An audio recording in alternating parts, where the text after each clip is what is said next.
Welcome back to the Quantum Cave. I'm Mike Longo, and beside me is Mr. Glen Quasny. Hey there!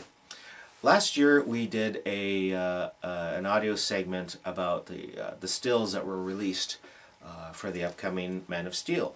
There's been a few teasers along, and now the official trailer has been out for a little while. And I wanted to get Glen's reaction to the trailer. Because, yeah, exactly. Because, in the beginning everyone was all negative because they were looking at the stills thinking, oh, he looks like Ultraman, and people were upset. But now that we've seen the official trailer, I feel a little differently about it, and I wanted to get your reaction. I think I'm on the same page as you. Originally, yeah, there was the concern, like you said, Ultraman, evil guy from another universe who happens to look like Superman, but and this guy looks too much like him now in the film, but that's such a fanboy thing anyway, and these films are going out to the general public, a much bigger audience, and I don't think they'll care.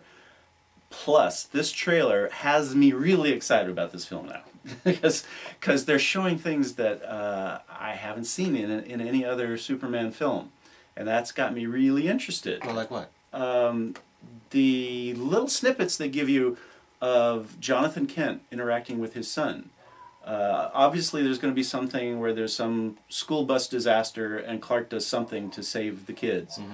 And afterwards it shows, there's just this little clip showing him with his dad, Kevin Costner, talking to him and saying, hey, that wasn't good that you saved those kids because, you're showing your powers and the world isn't ready for that. And the boy's going, well, what should I have? Should I have let him die? And Jonathan Kent, the great moral character who in the past has always been, that center of the morals of Superman, says, maybe. So just the idea that Jonathan Kent would be schooling his young boy that maybe it's okay to let people die in order to protect yourself, to keep the world from coming after you because you've got all these powers, that's something different. I mean, it was always out there in the various stories that the Kents raised him to protect his identity, but that was never focused on in the films. It was always pretty much, hey, just kind of watch it, But no, this time it's like, let people die. Yeah. That's a big difference, which makes me excited about the characterization they're going to put into this film. Yeah, he's going to have to real struggle. He's going to what should I do? Struggle with the issues.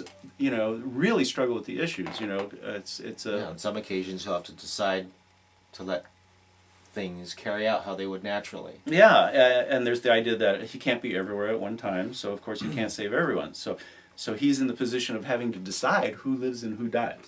Really, when you think about it, the Superman character, it would be an overwhelming situation mentally, morally. How do you deal with all that? And then, also in the clips in these trailers, they show him floating in water, like he's in a sensory deprivation tank type situation, yeah. And they show his mother, Martha Kent, talking to him, Sally Fields, and she's schooling him on. He's a little child and he's overwhelmed by all the sensory perception and everything, obviously. It's like he can hear somebody writing on a chalkboard miles away. How would that overwhelm a child? And she's schooling him on how to focus himself, focus on one thing, screen out the stuff. And then, so I'm thinking, showing him later floating in the water, that's probably him again. He's been overwhelmed by something, and, it may turn out to be something completely different in the film, but that's the impression you're getting from the trailer. From the trailer, you get that, there's a key moment here, and he's recalling his... as a child, what his mother taught him. Yeah. And so you get the feeling that they're going to have Martha and Jonathan not completely on the same page, probably. It sounds like Martha is the one who's going to help him with himself, integrating his powers and dealing with that aspect of himself. And Jonathan's going to be the one schooling him about, it's a big bad world out there, you don't want to let people know, what you can do. Yeah, they may be doing a little bit of that, and then Clark tries to put it all together again. But there's going to be... we all struggle with what we get from our different parents and stuff. Exactly, and I guess in showing, these early years, and maybe we're getting more depth than we were. Yeah, and I believe I've said before, in previous Superman films, the parts I always enjoy the most are before he's Superman. when they show him as a child growing up. Those are the parts that are interesting to me. Yeah, and it looks like this yeah. film is going to have a lot of that. It looks like he goes through a whole lot of stuff before he puts the suit on. And to me, that is a great approach to this type of film. So that's got me really excited that they're going to... I've seen people online getting upset because they see him with the beard and they've seen him on this fishing boat. And they're like, wow, what's that got to do with, that's not Superman. How come he's not beating up on, people and stuff?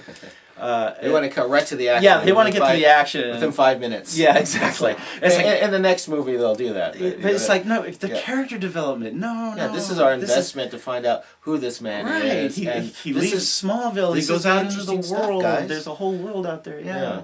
And he doesn't immediately, put on blue leotards and start flying around. It makes sense. It makes sense to me. And it's the part of the character that I enjoy the most. And I'm really looking forward to this now.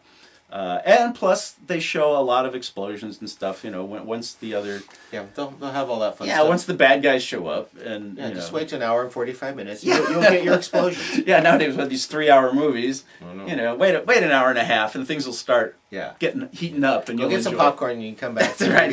If you don't like the characters, they'll be duking it out then. Yeah, you can just wait for that part. No, I think it seems to me like they're doing an independent approach from the comics.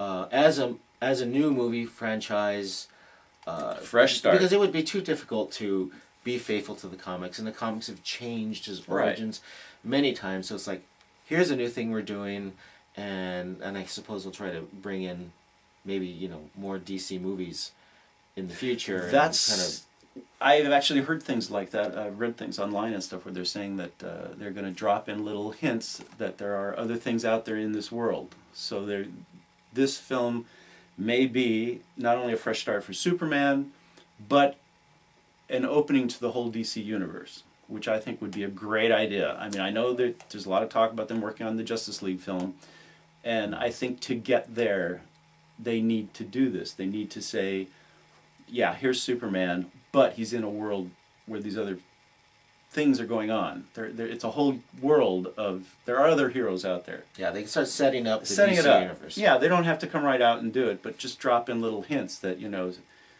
something's been seen flitting between buildings in Gotham, Yeah, like, exactly. They don't have to say, Batman, but... So, we'll see what they do with this film. If they can resurrect, the Man of Steel and introduce us to the DC universe... we might have some decent films, if they follow Marvel's lead. Yeah, and a lot of people are probably going to go, oh, they're just copying what Marvel did.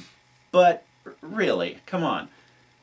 What are they going to do? It's like they want to get their characters out there. They've always, in the past, DC has always focused on taking one character, doing one film. That's it. It's a one-off, But no, in the comics, that's how the comics started. Characters weren't in the same worlds, and DC was actually one of the very first. They had story where Batman and Superman meet, and next thing you know, they've got the Justice League, and they did it in the comics, and they were the first. In a lot of ways, Marvel in the comics was imitating DC. I mean, you hear Stan Lee talk about the beginnings, the origins of the Marvel Universe, and a lot of it was his publisher coming to him and saying, gee, look what DC is doing.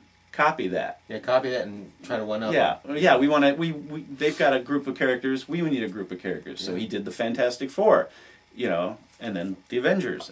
So it's kind of reversed now, but it's what you have to do. I want a DC universe. I want to see the DC characters out there. I want to see good films with my favorite characters, and I would like to see them meet up. In live action film, this is what I want, and I don't think it's a copy. It's just what needs to be done.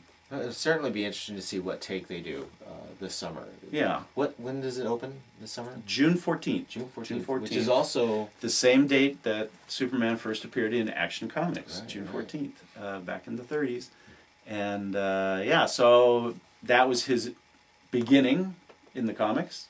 June 14th will be his beginning in film. Interesting. Forget all those other films. Well, don't forget them, but this is not... They have their place. They're doing something new. This is new. It's like like a reboot. This is an origin. This is a beginning. And so we'll see how this. Is it Henry Cavill or Henry Cavill, I think it is. Henry Cavill or Cavell. No, it can't be Cavill. Well, hopefully he can, Cavill. break away, because everyone compares him, compares other Superman actors to Christopher Reeve. When, and even Christopher Reeve was a departure from George Reeves. Right.